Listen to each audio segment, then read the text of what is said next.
నగర జీవిని వేధిస్తున్న నిద్రలేమి.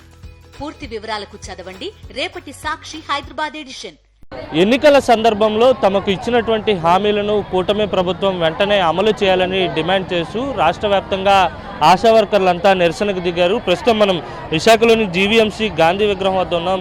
పెద్ద ఎత్తున ఆశా వర్కర్లంతా ఇక్కడికి చేరుకుని ఉదయం నుంచి నిరసన చేస్తున్నటువంటి పరిస్థితి. మాట్లాడదాం ఎటువంటి డిమాండ్స్ ఉన్నాయనే అంశాలపై.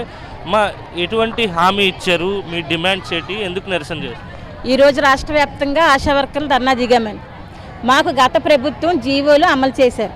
62 సంవత్సరాలకి మాకు కూడా వేతనం వయసు పెంచుతామని చెప్పారు. అలాగే ప్రసూతి సెలవు కూడా అడిగాం. మేము గర్భిణీలుగా ఉండే వాళ్ళందరినీ కూడా తీసుకెళ్తాము. మాకు ప్రసూతి సెలవు లేదు. గర్భిణీ నెలల తరబడి కూడా మేము 9 నెలలు ఉన్నా సరే మేము కూడా వెళ్ళి హాస్పిటల్లో పనిచేసి తర్వాత డెలివరీ అవ్వాల్సి వస్తుంది. మాకు సెలవు ఇవ్వమని చెప్పి అడిగాం. గత ప్రభుత్వం జీవో ఇస్తానని చెప్పారు. కానీ ఈ ప్రభుత్వం వచ్చిన తర్వాత ప్రతి ముఖ్యమంత్రి గారిని, ఎమ్మెల్యే గారిని అందరినీ కూడా కలిసాం. సార్ మాకు ఇలా గతంలో జీవో వచ్చింది, ఆ జీవో అమలు చేయండి అని చెప్పి అడిగాం. అలాగే ఆశా వర్కర్లు కరోనాతో చాలా కష్టాలు పడి అందరూ ఇళ్లల్లో ఉంటే ఆశా వర్కర్లుగా మేమే రోడ్డు ఎక్కి పనిచేసాం. చాలామంది ఆశా వర్కర్లు ఈ మధ్య కాలంలో చనిపోయారు. వాళ్ళకి ప్రమాద బీమా సౌకర్యం కల్పించమని చెప్పి అడుగుతా ఉన్నాం. 2 లక్షల రూపాయల ప్రమాద బీమా సౌకర్యం కల్పిస్తామని చెప్పారు. కానీ ఎటువంటి జీవోలు మాకు రిలీజ్ చేయలేదు. అలాగే ఇప్పుడు ప్రతి ఒక్క ఆశా వర్కర్కి కనీస వేతనం ఇస్తామని చెప్పి చంద్రబాబు నాయుడు గారు మేనిఫెస్టోలో పెట్టారు. ఆ పెట్టిన విధంగా మాకు జీవో వెంటనే రిలీజ్ చేయాలని చెప్పి అసెంబ్లీ సమావేశాల్లో మా గురించి మాట్లాడాలని చెప్పి మేము చంద్రబాబు నాయుడు గారిని, పవన్ కళ్యాణ్ గారిని అడుగుతున్నాం. మేము అడుగుతున్నది ఒకటే, అసెంబ్లీ సమావేశాల్లో ఆశాలకి కనీస వేతనం ఇమ్మని చెప్పి ప్రమాద బీమా సౌకర్యం కల్పించాలని గత ప్రభుత్వం ఏదైతే జీవోలు ఇచ్చిందో ఆ జీవోలన్నీ కూడా వెంటనే రిలీజ్ చేయాలని చెప్పి మేము డిమాండ్ చేస్తూ ఉన్నాం. ఒకవేళ ఇవ్వని పక్షంలో మేమందరమే కూడా పెద్ద ఎత్తున ధర్నాలకు దిగుతామని కూడా ప్రభుత్వానికి చెప్తా ఉన్నాం. మీరు చెప్పండి, ప్రభుత్వం ఎన్నికలకు ముందు ఎటువంటి హామీలను ఇచ్చింది, ఎటువంటి హామీలను అమలు చేయాలని మీరు డిమాండ్ చేస్తున్నారు? ఒకవేళ మీ పోరాటానికి ప్రభుత్వం దిగి రాకపోతే మీరేం చేయబోతున్నారు?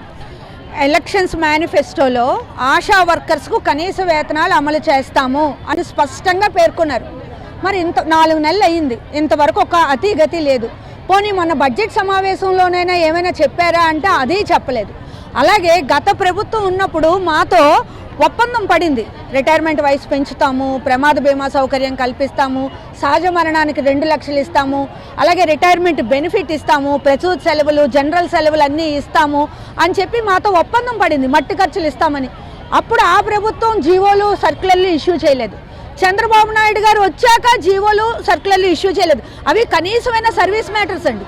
వాటికి ఇష్యూ చేయొచ్చు, కానీ చేయలేదు. 4 నెలలు అయిపోతుంది. అతి లేదు, గతి లేదు. ఎప్పుడు వెళ్ళి ప్రభుత్వాన్ని కలిసినా, లోకేష్ గారిని కలిసామనుకోండి, నాన్నగారికి అన్ని విషయాలు తెలుసు, మీ మనసులో ఏముందో మాకు తెలుసు, తప్పకుండా మేము చేస్తాము అంటారు, చెయ్యట్లేదు. బడ్జెట్లో ఒక్క మాట కూడా మాట్లాడలేదండి. ఎక్కడికి వెళ్ళినా మా గురించి అసలు పట్టించుకోవట్లేదు. అందుకే ఈ కార్యక్రమం రాష్ట్ర వ్యాప్తంగా చేశాము. అప్పటికీ ప్రభుత్వం పట్టించుకోకపోతే మాత్రం మేము చేసే ఆందోళనకు ప్రభుత్వమే బాధ్యత వహించాల్సి వస్తుందని తెలియజేస్తున్నాం.